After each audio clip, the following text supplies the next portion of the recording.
পালাবে, এই কঠিন মুহূর্তে সূর্যটা মাথার কাছে চলে আসবে, জমিনটা তামার জমিন হবে, আজকের জমিনের মতো নয়।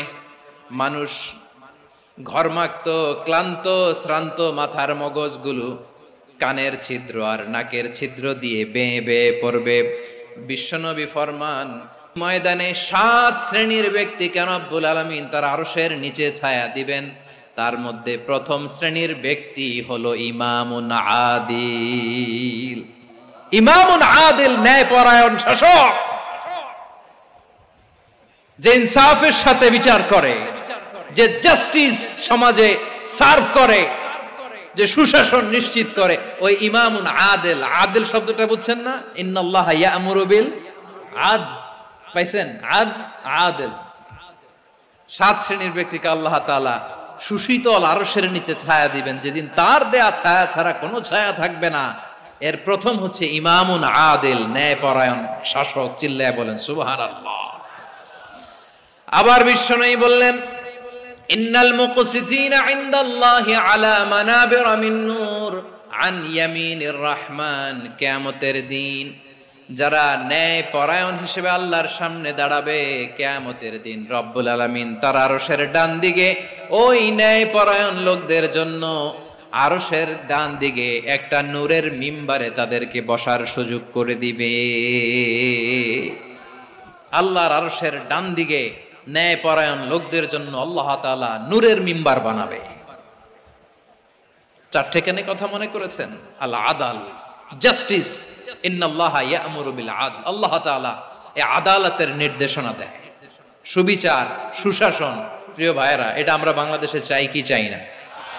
এই যে অরাজকতা, এই যে অন্যায়, এই যে জুলুম, এই যে ইনকনসিস্টেন্সি, সমাজের অসঙ্গতির প্রধান কারণ জাস্টিস নাই, সুবিচার নাই, সুশাসন নাই। শেষবারের মতো আওয়াজ করে বলেন তো, আমরা বাংলাদেশে আদল চাই কি চাই না? তাহলে প্রথম নির্দেশনা শেষ। আল্লাহ তাআলা তোমাদেরকে আদলের আদেশ দেন। এরপরে আল্লাহ বললেন, আমি তোমাদেরকে ইহসানের আদেশ দেই। ইন্নাল্লাহা ইয়া'মুরু বিল আদলি ওয়াল ইহসান। আমি তোমাদেরকে যেমনি আদলের নির্দেশনা দেই, তেমনি ভাবে তোমাদেরকে ইহসানের নির্দেশনা দেই। ইহসান, আওয়াজ করে সবাই বলেন তো ইহসান। সবাই বলেননি, সবাই বললে এতটুকু আওয়াজ হবে আমি বিশ্বাস করি না। আওয়াজ করে বলুন আল ইহসান। ইহসান মানে কারো প্রতি সফট হার্টেড হওয়া, মহানুভব হওয়া, অনুগ্রহ পরায়ণ হওয়া, অনুগ্রহশীল হওয়া, একে অপরের প্রতি দয়াদ্র হওয়া। একে অপরের প্রতি দয়াদ্র, অনুগ্রহশীল হওয়া ছাড়া মানবিক সমাজ কশিনকালেও গঠন করা সম্ভব না। প্রিয় ভাইয়েরা, সুন্দর আচরণ দিয়ে, ইহসান দিয়ে যা জয় করা যায়, নরম আচরণ দিয়ে যেটা অর্জন করা যায়, কঠোরতা দিয়ে সেটা পারা যায় না।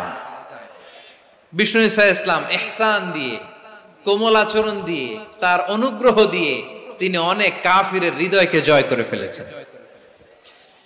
সাইয়েদনা সুমামা ইবনে উসাল রাদিয়াল্লাহু তাআলা আনহুর কথা মনে পড়ে যায়। তিনি ছিলেন ইয়ামামার বাদশা। মদিনাতে বিশ্বনবীকে হত্যা করার নিয়তে এসেছিলেন। গোপনে গোপনে বিশ্বনবীকে হত্যা করে আবার ইয়ামামাতে তিনি ফিরে যাবেন। কিন্তু কি অবাক করা কাণ্ড, হত্যা করতে পারে নাই, সাহাবাদের হাতে তিনি ধরা পড়ে গেলেন।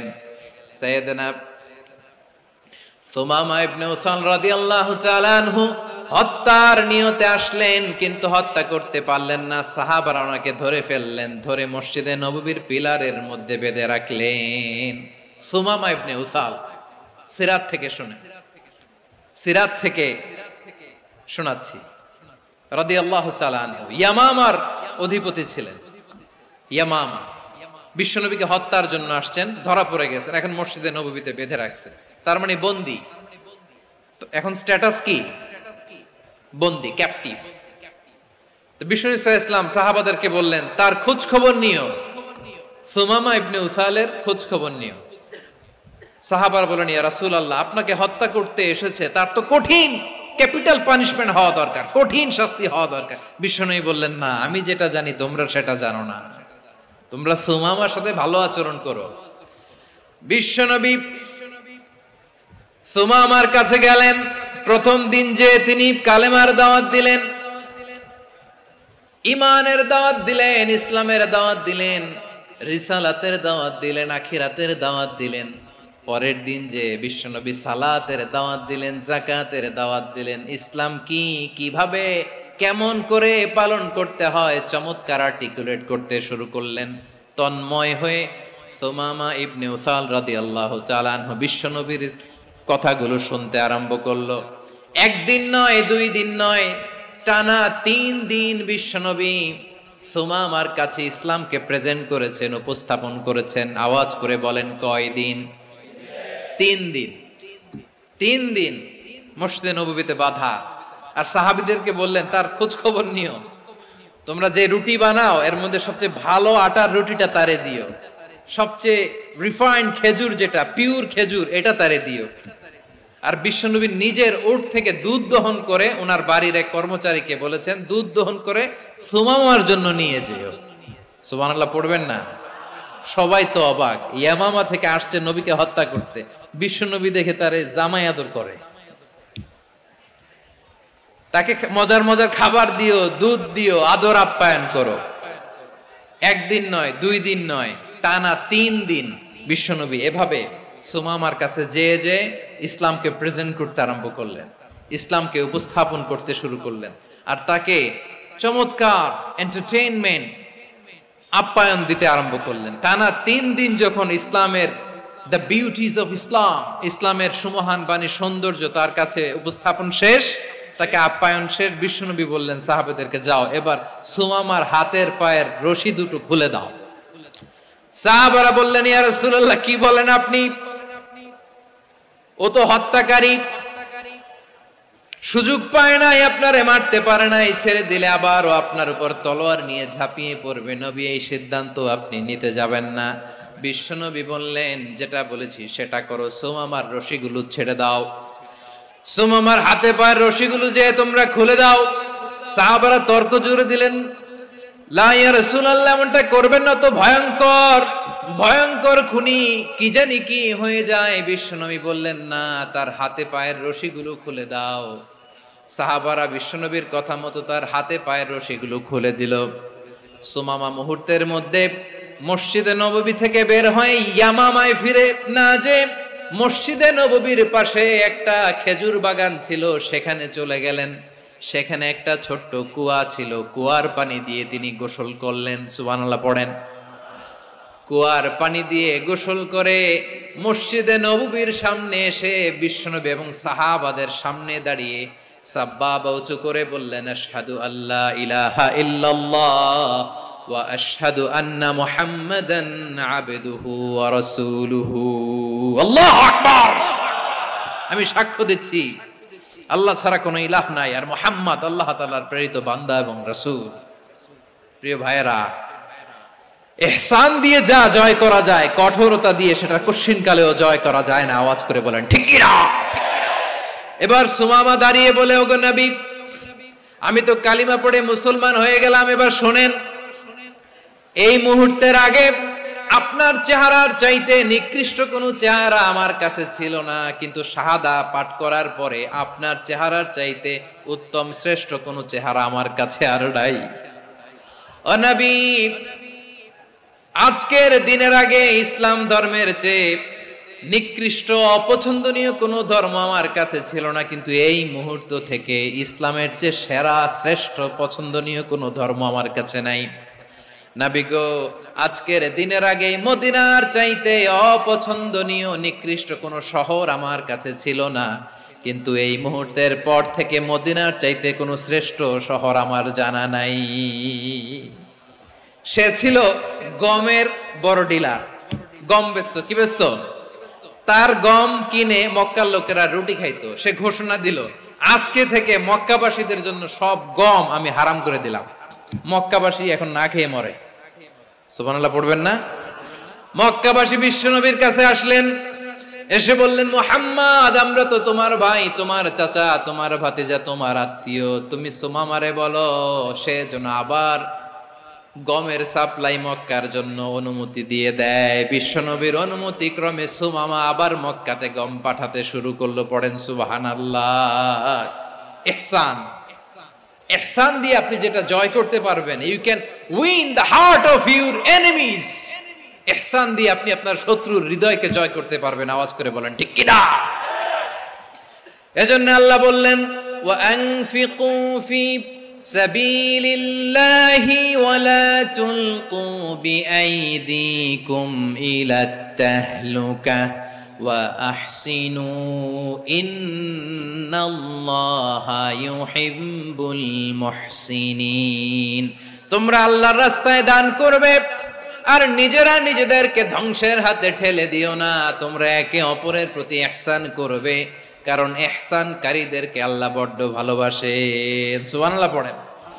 আবার সূরা রহমানে আল্লাহ বললেন, হাল জাযাউল ইহসানি ইল্লাল ইহসান ফাবিআইয়ি আলা, সবাই পড়েন, ফাবিআইয়ি আলাই রাব্বিকুমা তুকাযযিবান। ইহসানের প্রতিদান হিসেবে ইহসানই হয়। বিশ্বনবী সুমামার প্রতি যেমন ইহসান করেছেন, সুমামাও ঠিক তেমন ইহসান ফিরিয়ে দিয়েছে। ঠিক কিনা বলেন? তাহলে এক নম্বরে হচ্ছে আদ, ন্যায় বিচার। দুই নম্বরে সবাই বলেন ইহসান, সদাচরণ। ইহসান দুই ধরনের প্রিয় ভাইরা, ইহসান ফিল ইবাদা, ইহসান ফিল মুআমালা। ইহসান ফিল ইবাদা হচ্ছে একাগ্র অনুভবে ইবাদতে ডুব দেওয়া, এর নাম ইবাদতের ইহসান। সুবহানাল্লাহ পড়ে। বিশ্বনবী বলেন ইহসান মানে কি জানো নাকি? হাদিসে জিবরিলে সাইয়েদনা জিবরিল আলাইহিস সালাম বিশ্বনবীকে বললেন, আখবিরনি আনিল ইহসান। নবী আমাদেরকে বলেন ইহসান মানে কি? বিশ্বনবী বললেন, আনতা আবুদাল্লাহা কাআন্নাকা তারাহু ফাইন লাম তাকুন তারাহু ফাইন্নাহু ইয়ারাক। ইহসান মানে হলো এমন ভাবে তুমি আল্লাহর সামনে নিজেকে উজাড় করে ইবাদত করবে, তুমি ভাববে তুমি আল্লাহকে দেখতে পাচ্ছ।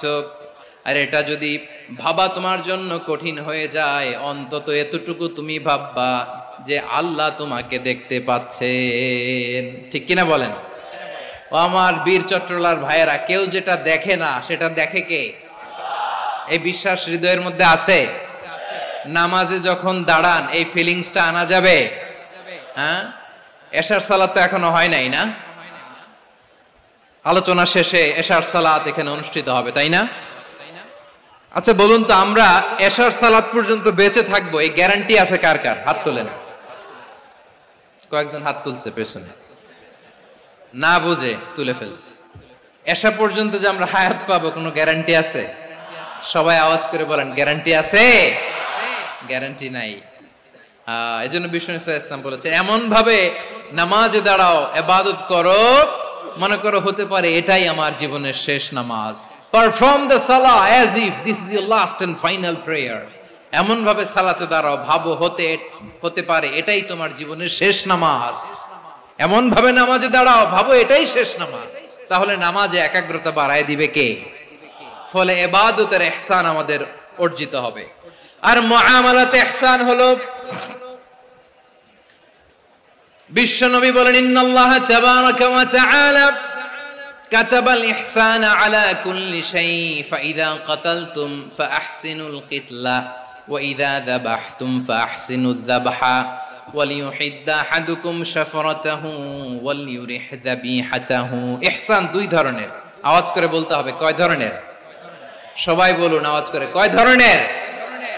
একটা হচ্ছে ইহসান ফিল ইবাদা, ইবাদতে ইহসান। ইবাদতে ইহসান কি? একাগ্র অনুভব দিয়ে ইবাদত করা, মন প্রাণ দিয়ে ইবাদত করা। আর মুআমালাতে ইহসান কি? সব কাজে, দৈনন্দিন কাজে, কর্মে, সামাজিক অ্যাক্টিভিটিতে কোমলতা প্রদর্শন করা, অনুগ্রহের সাথে সবকিছু করা। আল্লাহ তাআলা ইন্নাল্লাহা তাবারাকা ওয়া তাআলা কাতাবাল ইহসানা আলা কুল্লি শাই, তিনি সব কিছুর ব্যাপারে ইহসানকে আবশ্যক করেছেন, সবকিছুতে।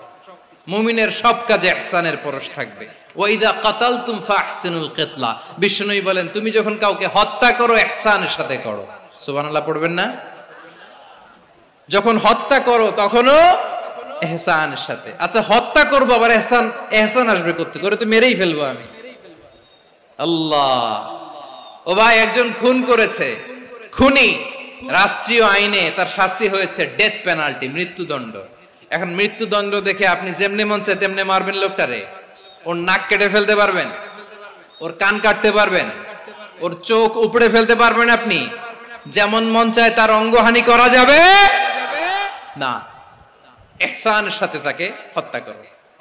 সুবহানাল্লাহ, this is Islam, this is the true essence of Islam. ওয়াইদা যাবাহতুম ফাহসিনুয যাবহা, যখন জবাই করবে তখনও ইহসানের সাথে জবাই করো। করব জবাই, ওইখানেও নাকি ইহসান। আচ্ছা কুরবানির দিন আমরা পশুগুলোরে কি করি বলেন সবাই আওয়াজ করে? জবাই। জবাই মানে তো এটার মেরেই ফেলতেছি, একটু পরে তো টুকরো টুকরো করে গোশতগুলো খাবো, এটা তো খাবো, এটা তো মেরেই ফেলবে। বিষ্ণু বলে না, জবাইয়ের মধ্যেও মুমিনের জবাইয়ের ভেতরেও ইহসানের পরশ থাকা চাই। যখন জবাই করবে প্রাণীটাকে হাত পা টাইট করে বেঁধে নাও, ছুরিটাকে শার্পেন করে নাও, ধারালো করে নাও, যাতে অল্প সময়ে জবাইটা হয়ে যায়, প্রাণীটা যাতে কম কষ্ট পায়। সুবহানাল্লাহ পড়ে। দিস ইজ কল্ড ইহসান। ইহসান আল্লাহ তাআলা যেমনি আদলের আদেশ করেছেন, ন্যায় বিচার, জাস্টিস এনশিওর করতে বলেছেন, সমাজে ইহসানের ব্যবহার, ইহসানের অনুশীলন তিনি করতে বলেছেন। এজন্য মুমিনের প্রতিটি কাজে, আমার চট্টগ্রামের ভাইয়েরা আমার দিকে তাকান, খেয়াল করে শুনুন, মুমিন জীবনের প্রতিটি কাজে ইহসানের পরশ থাকা চাই। আমরা যেন আমাদের পরিবারের প্রতি ইহসান করি, আমরা যেন আমাদের কর্মচারীদের প্রতি ইহসান করি, আমরা যেন আমাদের কলিগদের প্রতি ইহসান করি, আমরা যেন আমাদের ভাইদের প্রতি ইহসান করি। মুমিন জীবনের প্রতি কাজে ইহসানের পরশ থাকার দরকার আছে না নাই? কথা বুঝতে পেরেছেন? তাহলে আল্লাহ তাআলার তিনটা আদেশ ছিল, কয়টা গেল? ভুলে গেছে, ভুলে গেছে চট্টগ্রাম। তিনটা আদেশের মধ্যে কয়টা বললাম? প্রথমে কি ছিল? আদল। দুই নম্বরে, তিন নম্বরে রব্বুল আলামিন বললেন ওয়া ইতাইদিল কুরবা, নিকটাত্মীয়দেরকে দান করো, নিকট আত্মীয়দেরকে দাও, যারা তোমাদের ব্লাড কানেকশনের আত্মীয় তাদেরকে তোমরা দাও। এখানে জেনারেলি বললেন দাও, কি দিব সেটা তিনি এখানে বলেন নাই, সেটা তিনি সূরাতুল ইসরার মধ্যে বলেছেন। আল্লাহ বলেন ওয়া আতিযাল কুরবা হাক্কাহ, নিকট আত্মীয়দেরকে তাদের অধিকার, তাদের প্রাপ্য তোমরা বুঝিয়ে দাও। দেখেন, একটা শান্তির সমাজ, একটা সমৃদ্ধ সমাজ, একটা মানবিক সমাজ গঠনের জন্য আল্লাহ তাআলা বেশি না, মাত্র তিনটা অর্ডার, তিনটা ভার্ডিক্ট তিনি জারি করেছেন। এক নাম্বার সুশাসন, ন্যায় বিচার। দুই নাম্বার ইহসান। তিন নাম্বার নিকটাত্মীয়, যারা কাছের, তোমার ভেরি ক্লোজ রিলেশনশিপে আছে, তাদেরকে দাও।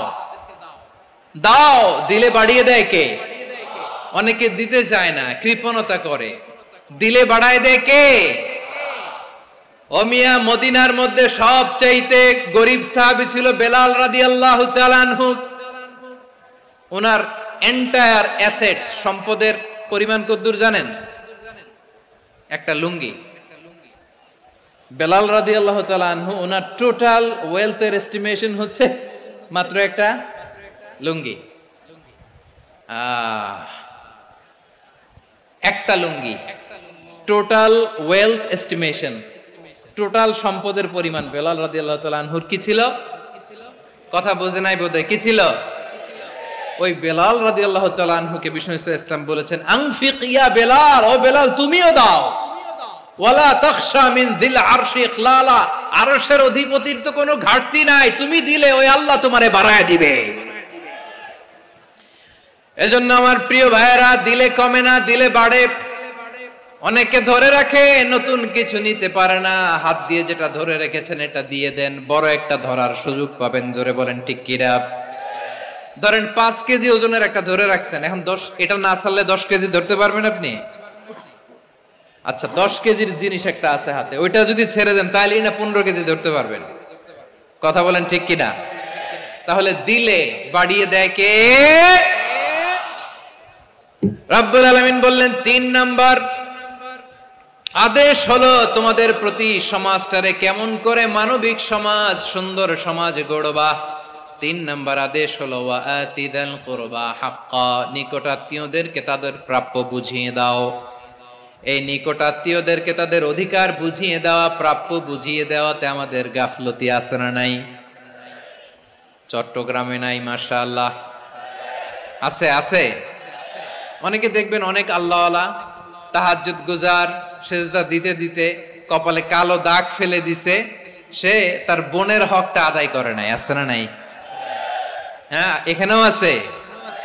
সর্বনাশ। অনেক বড় হাজী সাহেব, বিশাল লম্বা দাড়ি, ছেলেরে সব দিয়ে দিছে, মেয়েরে কিছু দেয় নাই, মেয়ের হক আদায় করে নাই। আছে না নাই?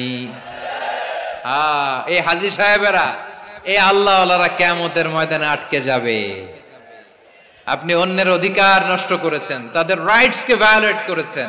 এজন্য আল্লাহ তাআলা বলেন, কারো অধিকার যদি কেউ নষ্ট করে, ওই সমাজটা মানবিক সমাজ কঠিনকালেও হতে পারে না। এজন্য 3 নাম্বার আল্লাহ বললেন ওয়া ইতা ইদিল কুরবা, নিকটাত্মীয়দেরকে দাও। কি দিবা? তাদের অধিকার দিয়ে দাও। বোনের অধিকার বুঝিয়ে দাও, মেয়ের অধিকার বুঝিয়ে দাও, ফুফুর অধিকার বুঝিয়ে দাও। দেখবেন অনেক মায়েরা ছেলের পাতে মুরগির রান দেয়, মেয়ের পাতে দেয় মুরগির ঠ্যাং। এরকম আছে না নাই? ছেলেরা কি দেয়? মুরগির। মেয়ের পাতে কি দেয়? তো মেয়ের কি মুরগির রান খেতে মনে চায় না? মনে চায় না? এমনটা করা যাবে না। নিকটাত্মীয়দেরকে অধিকার দিয়ে দাও, নিকটাত্মীয়ের সাথে সুসম্পর্ক রাখো। আদেশটা কার? এজন্য প্রিয় ভাইয়েরা, জীবনে যদি বারাকা অর্জন করতে চান, নিকটাত্মীয়দের সাথে সুসম্পর্ক রাখতে হবে, তাদের জন্য উপহার পাঠাতে হবে। বিশ্বনবী বলেন লা ইয়াদখুলুল জান্নাতা কাতে, যে ব্যক্তি আত্মীয়তার সম্পর্ককে ছিন্ন করে দেয়, সে কঠিনকালেও আল্লাহর জান্নাতে ঢুকবে না। আপনি কি এটারে সহজ হাদিস মনে করছেন? এটা সহজ কথা। আপনি ভাবছেন আপনার নামাজ আপনার বাঁচাতে পারবে, আপনার রোজা বাঁচাতে পারবে, আপনার তাহাজ্জুদ আপনারে বাঁচাতে পারবে? আপনি অধিকার নষ্ট করলে কিছুই আপনারে বাঁচাতে পারবে না। এজন্য নিকট আত্মীয়দেরকে দিতে হবে বেশি বেশি। বিশ্বনবী বলেন ইন্না সাদাকাতা আলাল মিসকিনি সাদাকা ওয়া আলা যির রাহিমি ইসনাতান সাদাকাতুন ওয়া সিলা। মিসকিন রে দান করলে শুধু দানের সওয়াব হয়, নিকট আত্মীয়কে দান করলে 2টার সওয়াব হয়। সাদাকার সওয়াব হয়, আবার আত্মীয়তার বন্ধন অটুট রাখার সওয়াব হয়ে যায়। আবার বিশ্বনবী বললেন মান সাররাহু আইয়ুবসাতা লাহু ফি রিজকিহি ওয়া ইউনসা লাহু ফি আসারিহি ফালইয়াসিল রাহিমা। যে ব্যক্তি তার রিজিকের প্রশস্ততা চায় আর হায়াতে বরকত চায়, সে যেন তার আত্মীয়ের সাথে সুসম্পর্ক রাখে। আমার প্রিয় চট্টলার ভাইয়েরা, আমাদের রিজিক বাড়ুক, এটা আমরা চাই কি চাই না? সবাই চান? হ্যাঁ, আমাদের রিজিকে প্রশস্ততা আসুক, চাই কি চাই না? আমাদের হায়াতে বরকত আসুক, আমরা চাই কি চাই না? এই 2টা যদি চান, তাহলে নিকট আত্মীয়দের সাথে সুসম্পর্ক রাখবেন। পারবেন? তাহলে সমাজটারে মানবিক সমাজ বানায় দিবে কে? 3টা আদেশ চলে গেল। কয়টা? আওয়াজ করে বলেন। 1 নম্বরে কি ছিল? 2 নম্বরে, 3 নম্বরে নিকট আত্মীয়দেরকে দান। আপনাদেরকে আরো শোনার আগ্রহ আছে? আপনাদের মনোযোগ আছে না গেছে? কষ্ট হচ্ছে না? মাশাআল্লাহ, মাশাআল্লাহ। তাকবীর পড়ুন, লিল্লাহি তাকবীর।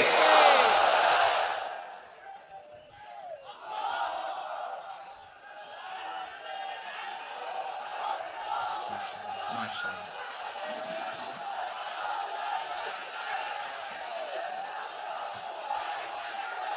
আমার প্রিয় ভাইয়েরা, আল্লাহ তাআলা 3টা জিনিসের যেমনি আদেশ করেছেন, অনুরূপভাবে 3টা বিষয়ে তিনি বারণ করেছেন। নিষেধ করেছেন, ওগুলোর কাছেও যাওয়া যাবে। শুনবেন শুনবেন, রাব্বুল আলামিন বলেন ওয়ায়ানহা আনিল ফাহশাই ওয়াল মুনকারি ওয়াল বাগি। আমি যেমনি তিনটি বিষয়ে আদেশ করলাম, অনুরূপভাবে তিনটি বিষয়ে বারণ করলাম, নিষেধ করলাম। আমার 1 নাম্বার নিষেধাজ্ঞা হলো অশ্লীলতার প্রতি। ফাহশা ওয়ায়ানহা আনিল ফাহশা, আল্লাহ তাআলা অশ্লীলতাকে নিষেধ করেছেন। কোন জিনিসকে? সবাই বলুন কোন জিনিসকে? যত ধরনের, যত টাইপের, যত ক্যাটাগরির অশ্লীলতা হতে পারে সব অশ্লীলতাকে হারাম করেছেন কে? ফাহশা মানে কি? কথায়, কাজে, আচরণে, কমেন্ট, ফেসবুকের কমেন্টসে যত ধরনের নোংরামো আছে, যত ধরনের অশ্লীলতা আছে, এটাকে আরবিতে বলে ফাহশা। এটাকে কি বলে? রাব্বুল আলামিন বলেন কুল ইন্নামা حرم ربي الفواحش ما ظهر منها وما بطن। ও নবী, আপনি বলে দেন আমার রব প্রকাশ্য অপ্রকাশ্য, স্পষ্ট কিংবা অস্পষ্ট, দৃশ্যমান কিংবা অদৃশ্যমান সব অশ্লীলতাকে হারাম করেছেন। সব ধরনের অশ্লীলতা হারাম, সব ধরনের। আল্লাহ তাআলা আমাদেরকে অশ্লীলতা থেকে বাঁচান, অশ্লীলতা থেকে তিনি আমাদেরকে হেফাজত করুক, পড়েন আমিন। এবার বলেন আমাদের সমাজে অশ্লীলতা আছে না নাই? চট্টগ্রামে নাই? আমি কই নাই, ওনারা বলে আছে। দেখছেন, আমি সামহাও বাঁচায় দেওয়া ট্রাই করতেছি, আমি সামহাও বাঁচায় দেওয়া ট্রাই করতেছি, ওনারা বলে আছে। অশ্লীলতা নানা ভাবে, নানা নামে, নানা মোড়কে আমাদের সমাজে আছে না নাই? সংস্কৃতির নামে, ফ্যাশনের নামে, বিনোদনের নামে, উপন্যাসের নামে, কনসার্টের নামে অশ্লীলতা আছে না নাই? আপনি দেখেছেন কনসার্টগুলোর অবস্থা? এই যে আতিফ আসলাম যে আসছে আমাদের দেশে, তারপর কে কে আসছে, আমাদের তরুণ তরুণীরা, আমাদের যুবক যুবতীরা, আমাদের জেনজিরা, কি অবস্থা ওইখানে? হ্যাঁ, কি অবস্থা? কে বাঁচাবে ওদের? কে রক্ষা করবে ওদের ইমানের, ওদের চরিত্রের হেফাজতের গ্যারান্টি কে দিবে? কনসার্টের নামে অশ্লীলতা আছে না নাই? ছেলে মেয়ে একে অপরকে জড়ায় ধরতেছে, একে অপরকে চুমু খাচ্ছে প্রকাশ্যে, দিবালোকে, গণমানুষের সামনে। আল্লাহ তাআলা এই অশ্লীলতা থেকে আমাদেরকে বেঁচে থাকতে বলেছেন, বেঁচে থাকতে বলেছেন। রূপালী জগতের নামে অশ্লীলতা আছে না নাই? এই টার্মটা আপনারা জানেন না? রূপালী জগৎ কি জগৎ?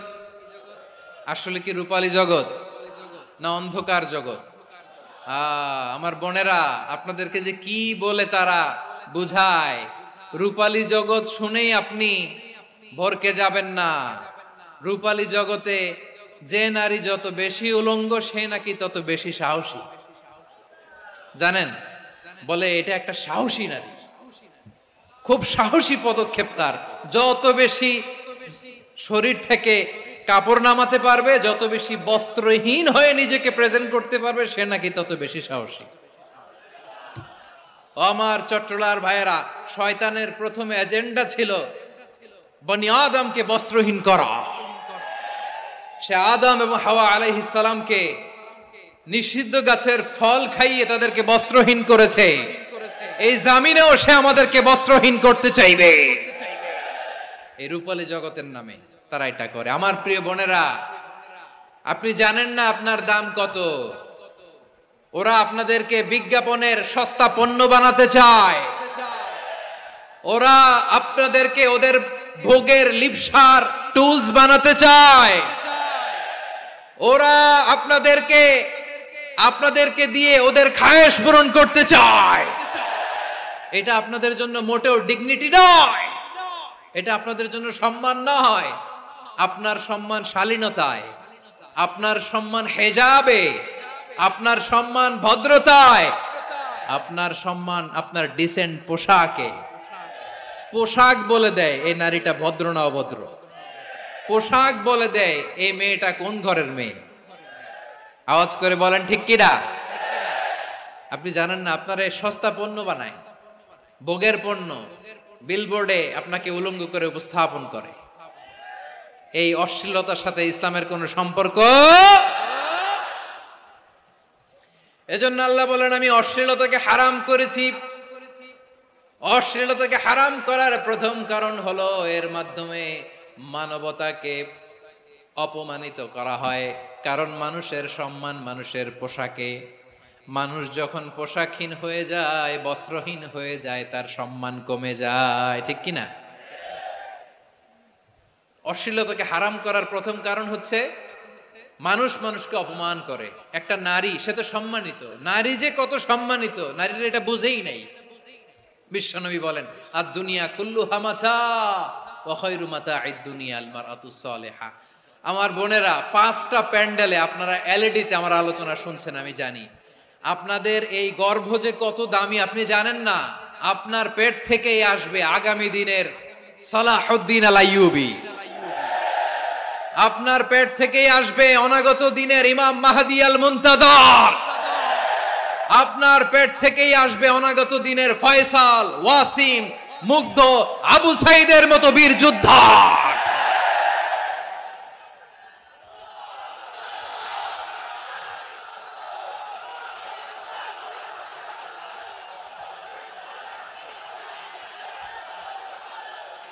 আমার প্রিয় বোনেরা, আমার প্রিয় বোনেরা, বিশ্বনবীর কথার ওজন খেয়াল করেন। আর দুনিয়া কুল্লুহা মাতা ওয়া খায়রু মাতা'আদ দুনিয়া আল মারআতুস সালিহা।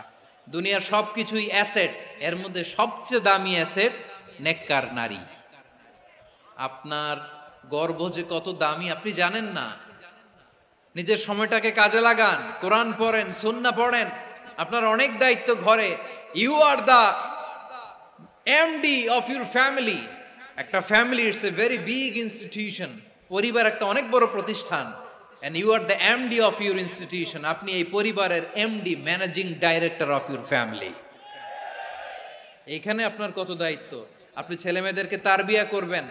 আপনি আপনার স্বামীর জন্য ঘরটার জান্নাতের নীর বানাবেন। আপনার জন্য জান্নাতের ডুপ্লেক্স বাড়ি ওইখানে তৈরি করে রাখবে কে?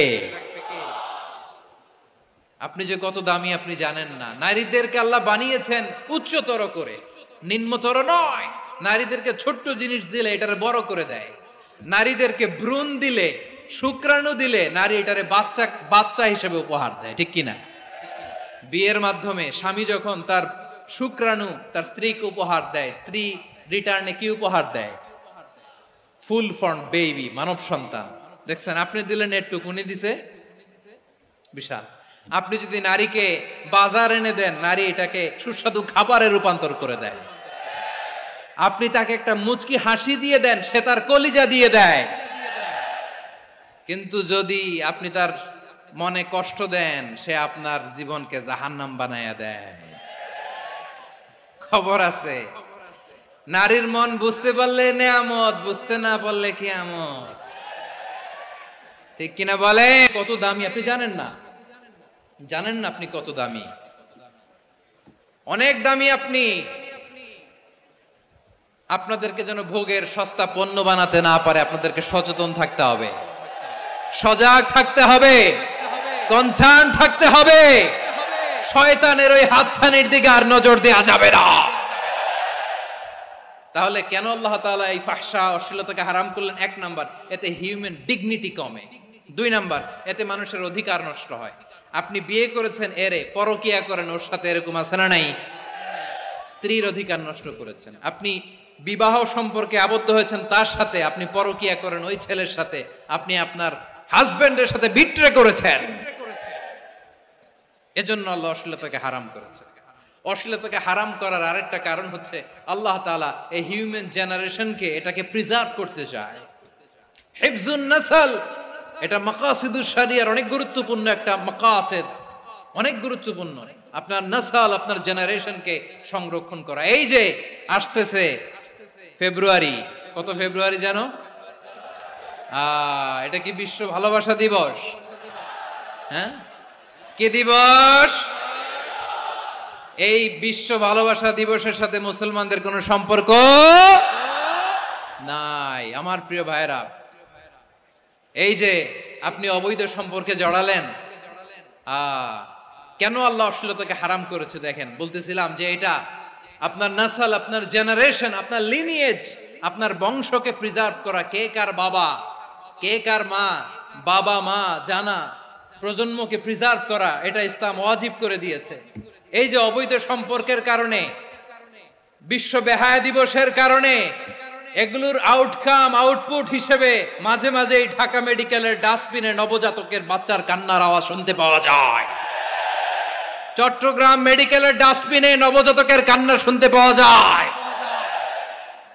বীর চট্টলার মুসলমানেরা বুঝতে পারলে আওয়াজ করে বলেন, এই যে চট্টগ্রাম মেডিকেলে যে নবজাতকটা পাওয়া গেল, ওর বাবাকে আমাকে বলেন, ওর বাবাকে, ওর মাকে, ও কোন ফ্যামিলির সন্তান কেউ জানে?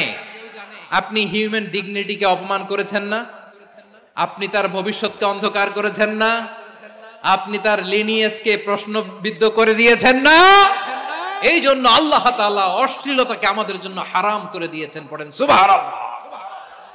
এই জন্য রাব্বুল আলামিন বলেন, কুল ইন্নামা حرم ربي الفواحش ما ظهر منها وما بطن।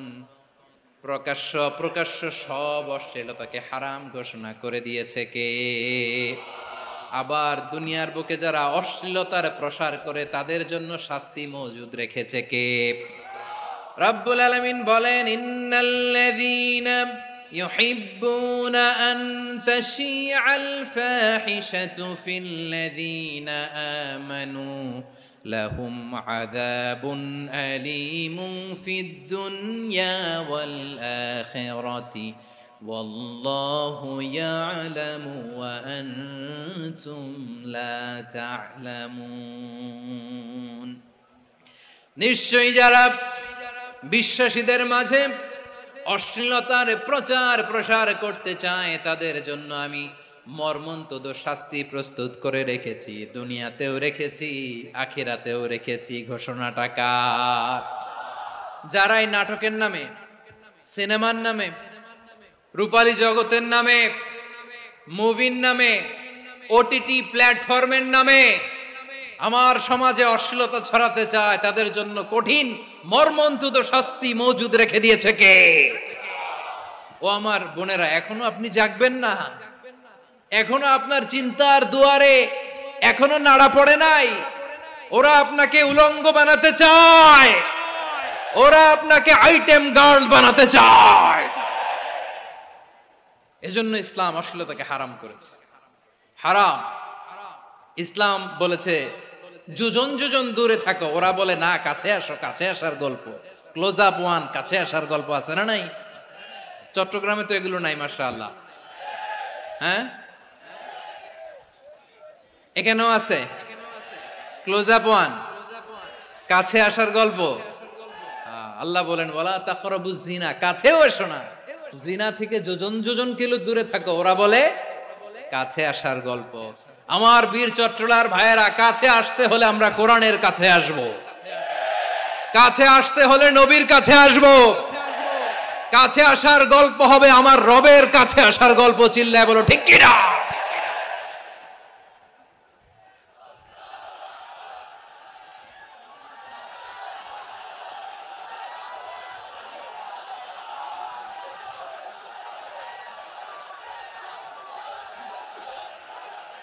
বসুন বসুন আমার ভাইয়েরা।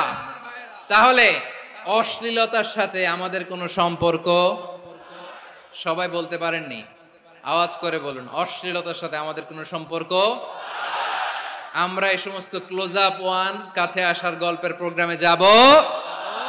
আমরা কোন ধরনের অশ্লীল কন্টেন্ট সোশ্যাল মিডিয়ায়, টিভিতে দেখব? কি যুগ যে আমরা কাটাচ্ছি আপনি কল্পনা করতে পারবেন না। পর্ন ইন্ডাস্ট্রি, নারী পুরুষের বস্ত্রহীন যুগল দৃশ্য, এটাকে দিয়ে ওরা কোটি ডলারের ইন্ডাস্ট্রি বানিয়েছে। পুরো মানব ইতিহাসে এরকম জঘন্য সময় মানব ইতিহাস পার করে নাই। পর্ন এটা ইন্ডাস্ট্রি হয়ে গেছে। আমাদের এই যুবকগুলো, জেনজিগুলো, ওদের চরিত্র বাঁচাবে কি করে? কেমন করে হেফাজত করবে ওদের এই মূল্যবান চরিত্র?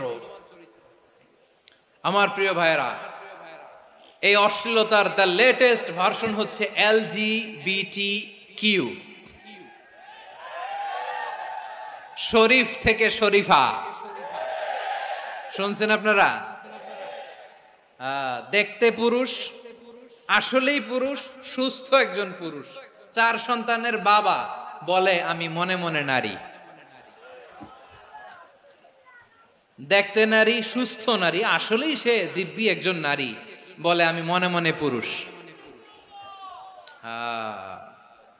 সবচেয়ে ভয়ঙ্কর অশ্লীলতার সবচাইতে লেটেস্ট ভার্সন হচ্ছে এই ট্রান্সজেন্ডারিজম। সুস্থ পুরুষ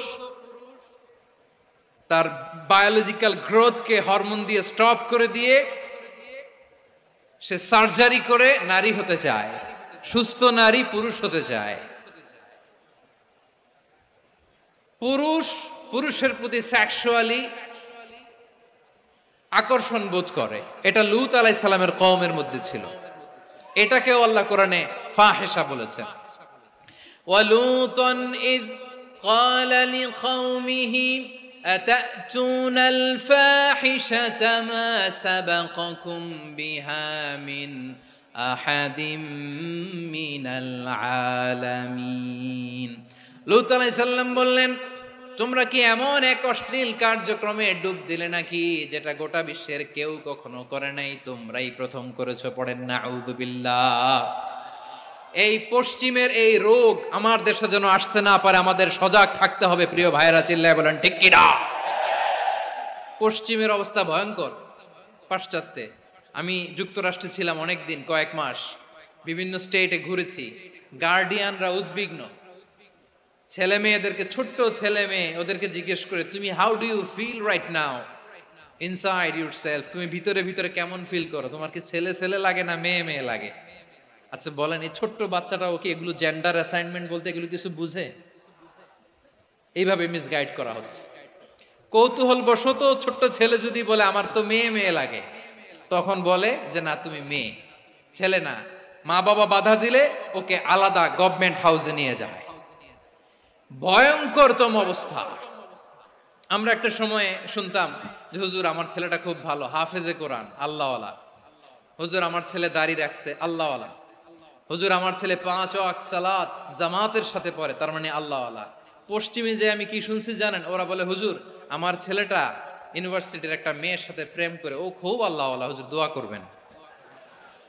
এর কারণ ওদের কাছে আল্লাহওয়ালার ক্রাইটেরিয়া হচ্ছে হুজুর আমার ছেলেটা আরেক ছেলের পছন্দ করে নাই, আমার মেয়েটা আরেক মেয়েকে ভালোবাসে নাই, এজন্য আমার ছেলেটা আল্লাহওয়ালা, হুজুর ওর জন্য একটু দোয়া করে দিয়েন।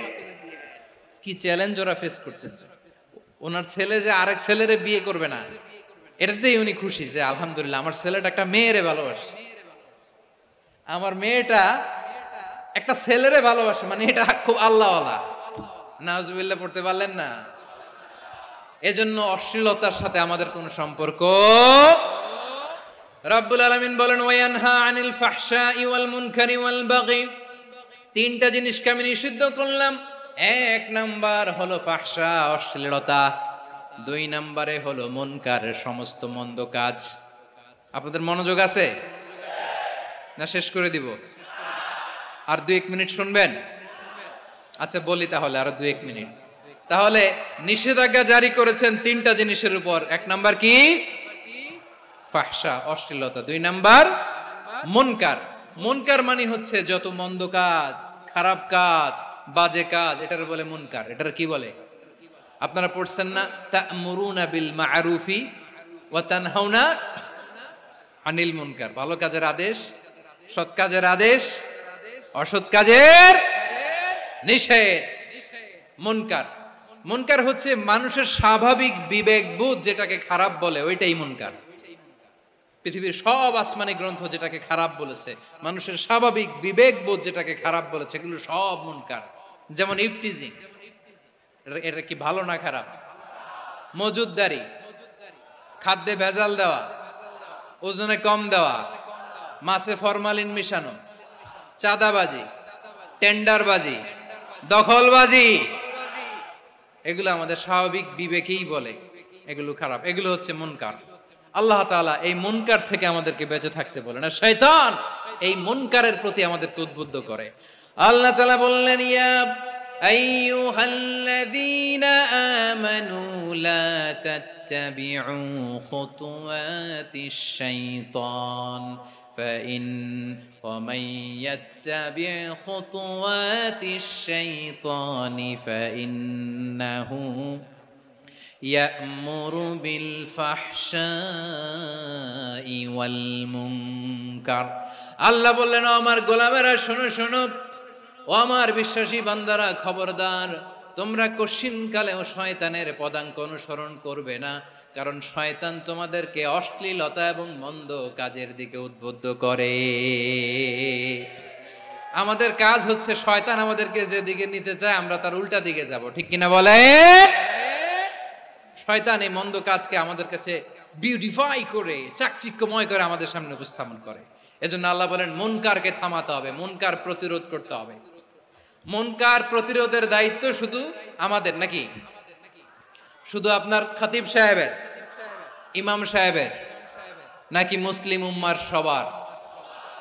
আওয়াজ করে বলুন, মুনকার অসৎ কাজ প্রতিরোধের দায়িত্ব কার? রাব্বুল আলামিন বলেন, কুনতুম খায়রা উম্মাতিন উখরিজাত লিন-নাসি তা'মুরুনা বিল মা'রুফি ওয়া তানহাউনা আনিল মুনকার।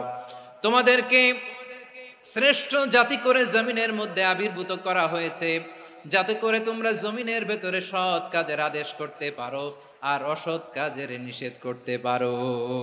উম্মাহ কুনতুম খায়রা, তাহলে গোটা উম্মার দায়িত্ব, এটা বুঝতে পারছেন তো? আচ্ছা, আরো নিচে আসেন। এরপরে আল্লাহ বললেন, শুধু উম্মাহ না, এই জমিনের রাজত্ব আমি যাদের হাতে দেই, এই জমিনের মালিক আমি যাদেরকে বানিয়ে দেই, যাদেরকে আমি সরকারের দায়িত্ব দেই, তাদেরকেও মুনকার প্রতিরোধের দায়িত্ব দিয়েছে কে? আল্লাহ বলেন, যারা ক্ষমতার মসনদে বসেছে তাদেরকে 4 দফা কর্মসূচি আমি আল্লাহ দিলাম। আওয়াজ করে বলেন, কয় দফা? আল্লাহ বলেন, আল্লাযীনা ইম্মাক্কান্নাহুম ফিল আরদি আকামুস সালাতা ওয়া আতাউয যাকাতা ওয়া আমারু বিল মা'রুফি ওয়া নাহাউ আনিল মুনকার ওয়ালিল্লাহি আকিবাতুল উমুর। যারা এই জমিনের উত্তরাধিকার হয়েছে তারা 4 দফা কর্মসূচি নিয়ে সামনে আগাবা। সালাত কায়েম করবা, যাকাত আদায় করবা, সৎ কাজের আদেশ দিবা, অসৎ কাজ থেকে মুনকার প্রতিরোধ করবা। আদেশটা কার? আমার প্রিয় চট্টলার ভাইরা, পুরো উম্মার দায়িত্ব মুনকার প্রতিরোধ করা, সরকার প্রধানের দায়িত্ব মুনকার প্রতিরোধ করা। এরপর আল্লাহ বলেন, প্রতিটা ফ্যামিলির যিনি প্রধান সিইও বাবা, প্রত্যেক বাবারও দায়িত্ব এই মুনকার প্রতিরোধ করা। আওয়াজ করে বলেন, ঠিক কিনা? যেমনটি সাইয়েদনা লোকমান আলাইহিস সালাম ওনার কলিজার টুকরা সন্তানকে আদেশ করেছেন, ইয়া বুনাইয়া আকিমিস সালাতা ওয়া'মুর বিল মা'রুফি ওয়ানহা আনিল মুনকার। পড়েন সুবহানাল্লাহ। বাবা ছেলেকে সবক দিচ্ছে। কে সবক দিচ্ছে? কাকে? লোকমান আলাইহিস সালাম ছেলেকে বলতেছে, ওরে আমার কলিজার টুকরা সন্তান, ওরে আমার বাছা, নামাজ কায়েম করবা, সৎ কাজের আদেশ দিবা, আর মুনকার প্রতিরোধ করবা, অসৎ কাজ, সমাজ থেকে খারাপ কাজকে ঝেঁটে বিদায় করে দিবা। তাহলে দেখেন, আমি স্টেপ বাই স্টেপ নামলাম। পুরা উম্মার দায়িত্ব, জমিনের উত্তরাধিকারী আল্লাহ যাদেরকে বানিয়েছেন সরকার, তাদের দায়িত্ব, প্রতিটি ফ্যামিলির প্রধানের দায়িত্ব। এরপরে বিশ্বনবী বলেন, সচেতন প্রতিটি মুসলিমের দায়িত্ব সমাজ থেকে মুনকারকে উৎখাত করা। বিশ্বনবী বলেছেন, মান রাআ মিনকুম মুনকারান ফালিয়ুগাইয়িরহু বিয়াদিহি ফাইন লাম ইয়াস্তাতি ফাবিলিসানিহি ওয়া ইন লাম ইয়াস্তাতি ফাবিকলবিহি ওয়া যালিকা আযআফুল ঈমান। সমাজে যে মুনকার দেখবে, খারাপ কাজ দেখবে, সে যেন হাত দিয়ে সেটাকে থামায়। কি দিয়ে? আপনাদের তো হাত নাই না? হাত আছে, হাত আছে। ওরা যেই হাত দিয়ে অন্যায় করে ওইটা প্রতিরোধের জন্য আমাদেরও হাত আছে না নাই? থামাতে হবে, থামাতে হবে।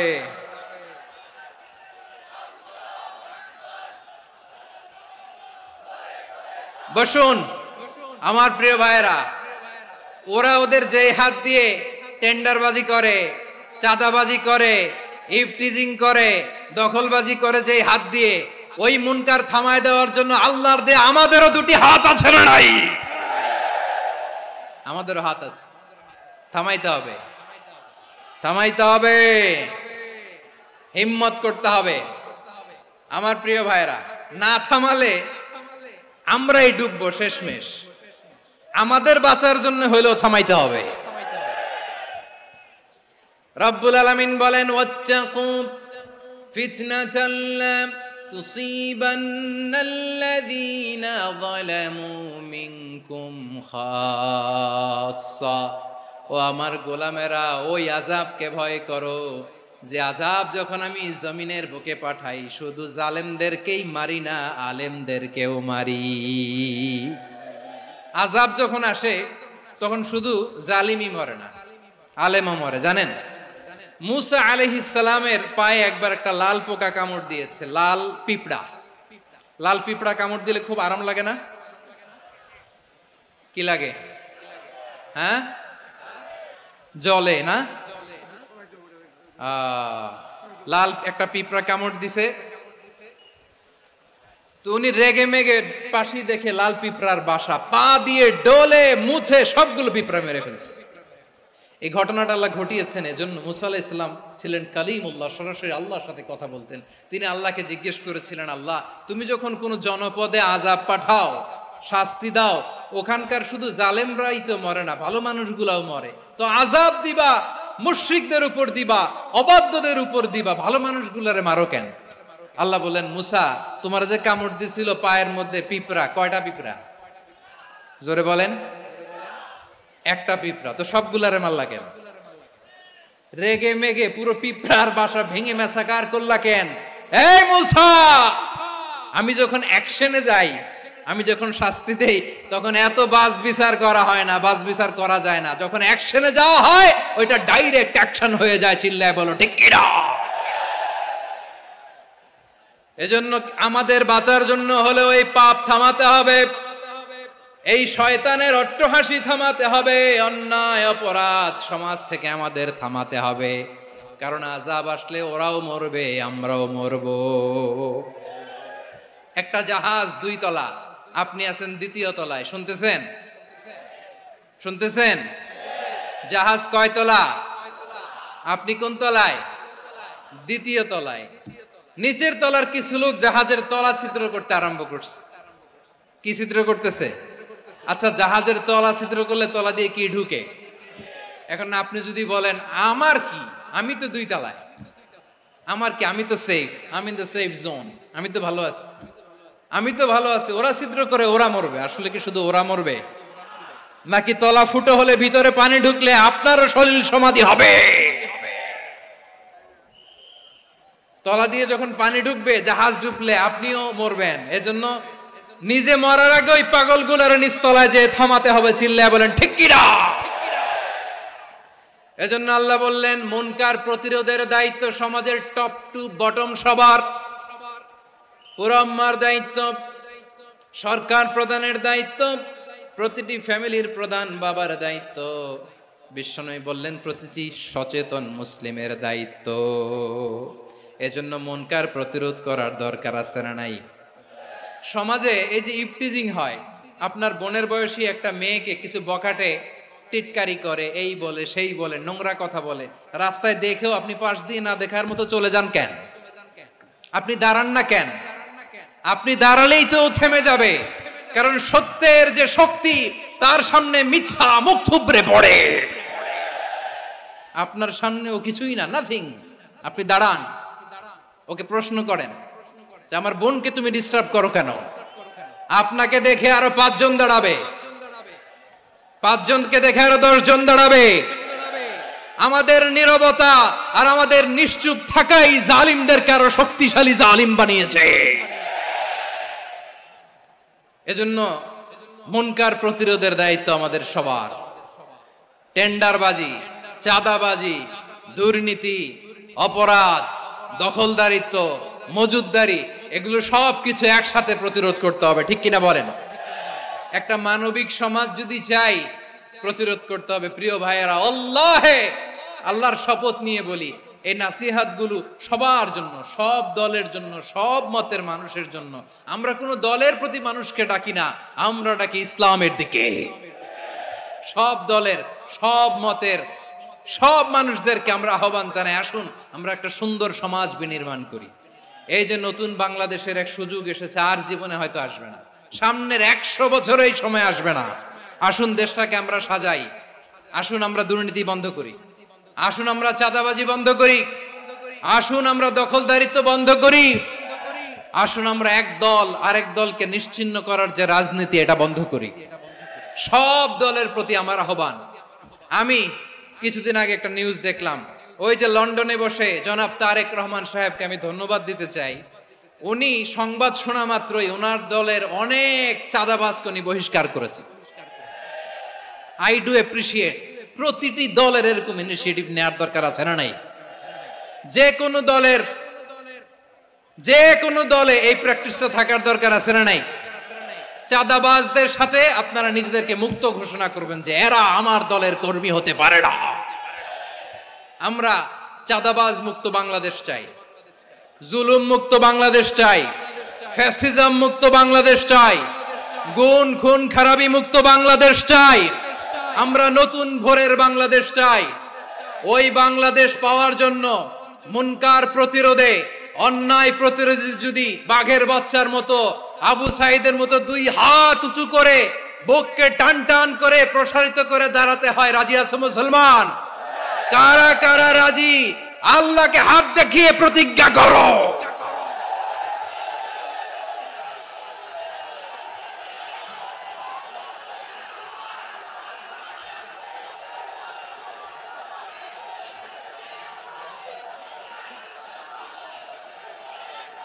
আমার প্রিয় ভাইয়েরা, বসুন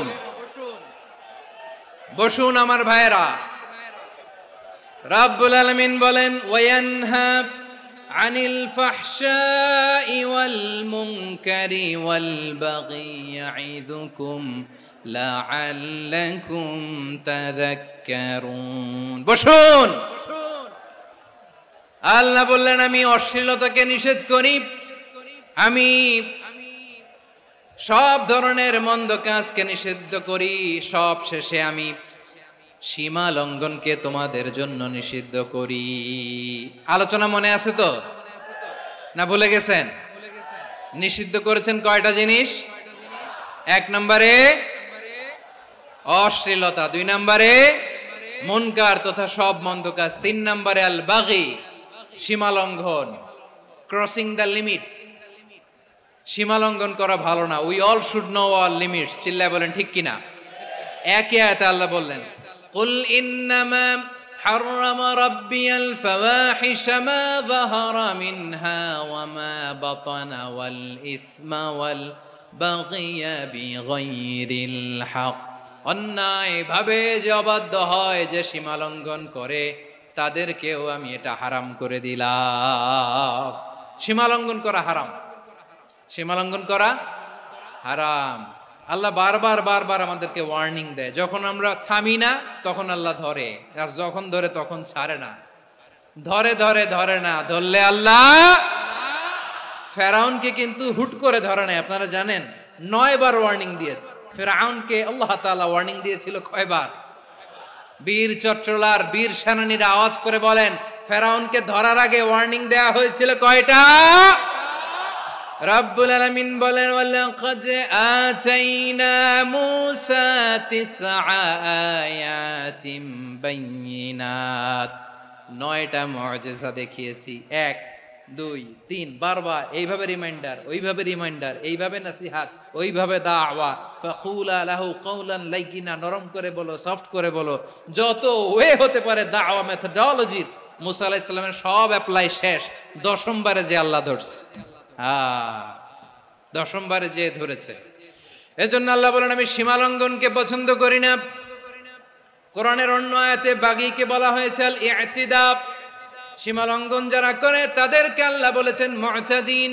ওয়াকাতিলু ফি সাবিলিল্লাহিল্লাযীনা ইউকাতিলুনাকুম ওয়ালা তা'তাদু ইন্নাল্লাহা লা ইউহিব্বুল মু'তাদিন। আমি সীমা লঙ্ঘনকারীদেরকে কোশ্চিনকালেও পছন্দ করি না। আমরা যেন সীমা লঙ্ঘন না করি, রাজি আছেন তো? যে কোনো ক্ষেত্রে ইবাদতে যেন সীমা লঙ্ঘন না করি। অনেকে আমরা ইবাদতে সীমা লঙ্ঘন করে ফেলি। বিশ্বনবী সাল্লাল্লাহু আলাইহি ওয়াসাল্লাম যেটা শিখিয়েছেন এর বাইরে যে অতিরিক্ত বুজুর্গ হতে চায় এরকম আছে না নাই? করা যাবে না, কোনো ক্ষেত্রেই সীমা লঙ্ঘন করা যাবে, এমনকি যুদ্ধ ক্ষেত্রেও না। বিষ্ণু ইসলাম বলেন খবরদার যুদ্ধ ক্ষেত্রেও সীমা লঙ্ঘন করো না।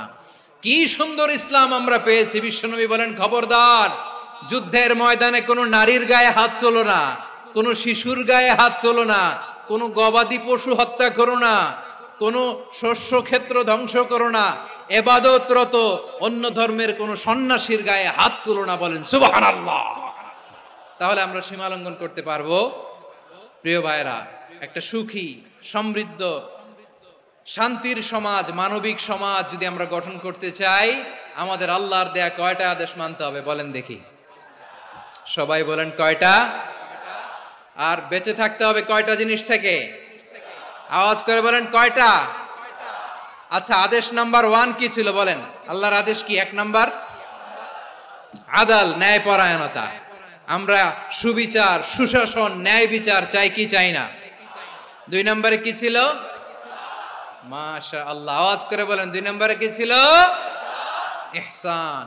আমরা যেন সবার প্রতি দয়া পরবশ হই, ইহসান করি। 3 নম্বরে কি ছিল? নিকটাত্মীয়দের দান করা, তাদের অধিকার প্রাপ্য বুঝিয়ে দেওয়া। পাশাপাশি 3টা জিনিস থেকে আল্লাহ বারণ করেছেন, নিষেধ করেছেন। তার প্রথমটা ফাহশা, অশ্লীলতা। অশ্লীলতার সাথে আমাদের কোনো সম্পর্ক। আজকের এই ঐতিহাসিক চট্টগ্রামের প্যারেড ময়দান থেকে আমরা যত ধরনের মা তাহারা মিনহা মা বাতান, প্রকাশ্য অপ্রকাশ্য, দৃশ্যমান অদৃশ্যমান, সব অশ্লীলতা থেকে নিজেদেরকে মুক্ত ঘোষণা করলাম। অশ্লীলতাকে আমরা না বলে দিলাম। আওয়াজ করে সবাই বলুন নো। অশ্লীলতার সাথে আমাদের কোনো সম্পর্ক। 2 নাম্বার নিষেধাজ্ঞা কি ছিল? আল মুনকার, সমাজের যত মন্দ কাজ এগুলোকে আমরা প্রতিরোধ করব। রাজি আছেন তো সবাই? 3 নম্বরে আল বাগী, সীমালঙ্ঘন। কোন মুসলিম সীমালঙ্ঘন করে না, এমনকি যুদ্ধ ক্ষেত্রেও না। আওয়াজ করে বলেন ঠিক কি না? রব্বুল আলামিন শেষে বললেন ইয়াইদুকুম লাআল্লাকুম তাযাক্কারুন। আল্লাহ তোমাদেরকে উপদেশ দেন যাতে তোমরা শিক্ষা গ্রহণ করো। আমরা উপদেশ দেব, আমরা জোর করে কাউরে কিছু মানাতে চাই না। লা ইকরাহা ফিদ্দিন ওয়াযাক্কির ফাইন্না যিকরা তানফাউল মুমিনিন। উপদেশ দিলে এটা মুমিনদের কাজে দেয়। লাস্তা আলাইহিম বিমুসাইতির ইন্নামা আনতা মুযাক্কির। নবী হে, আপনি রিমাইন্ডার দাতা, আপনি উপদেশ দিবেন। আমরাও বিশ্বনবীর এই হাদিসগুলো থেকে, কোরআনের আয়াত থেকে রিমাইন্ডার, এই কথামালা, বাণী বাহক হিসেবে এই বাণীগুলো আপনাদের সাথে কাছে পৌঁছে দিলাম। আমরা আল্লাহ তাআলার কাছে প্রার্থনা করি, আল্লাহ আমরা যেন আদল দিয়ে আমাদের সমাজকে গঠন করতে পারি। আল্লাহ আমরা যেন ইহসান করতে পারি, আমরা যেন নিকটাত্মীয়দের দান করতে পারি। আল্লাহ যত ধরনের অশ্লীলতা, অনাচার, মন্দ কাজ, সীমালঙ্ঘন, অবাধ্যতা থেকে যেন আমরা বেঁচে থাকতে পারি। আল্লাহ তাআলা আমাদের সবাইকে কথাগুলো বোঝার ও আমল করার তৌফিক দান করুক। হাযা মা ইনদি ওয়াল ইলমু ইনদাল্লাহ আলাইহি তাওয়াক্কালতু ওয়া ইলাইহি উনীব। প্রিয় ভাইরা, আমি আপনাদের সবার জন্য দোয়া করি, আপনারাও আমার জন্য দোয়া রাখবেন।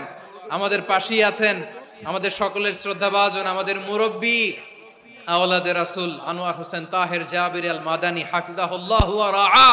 সবাই বসুন। উঠবেন না? কে উঠবেন না? উঠলেন কেন? উঠলেন কেন? প্যারেড ময়দানের প্রোগ্রাম তো এরকম হইতে পারবে না। বসুন। এটা আল্লামা সাঈদীর স্মৃতি বিজড়িত মাহফিল। বসুন, বসুন। এই মাহফিলের আদব আছে। বসুন, বসুন। সুশৃঙ্খল ভাবে আমরা আখিরি মোনাজাতে অংশগ্রহণ করব।